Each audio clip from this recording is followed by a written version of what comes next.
We economic hitmen really have been the ones responsible for creating this first truly global empire.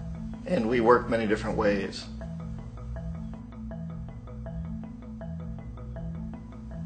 But perhaps the most common is that we will identify a country that has resources our corporations covet, like oil, and then arrange a huge loan to that country from the World Bank or one of its sister organizations.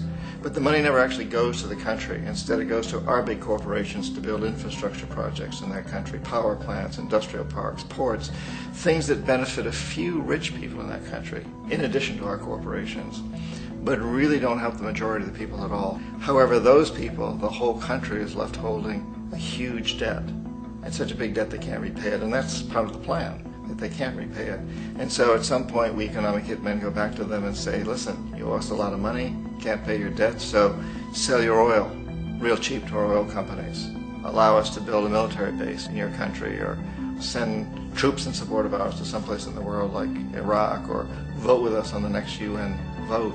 To have their electric utility company privatized and their water and sewage system privatized and sold to U.S. corporations or other multinational corporations. So there was that whole mushrooming thing, and it's so typical of the way the IMF and the World Bank work, that you put a country in debt, it's such a big debt it can't pay it, and then you offer to refinance that debt and pay even more interest.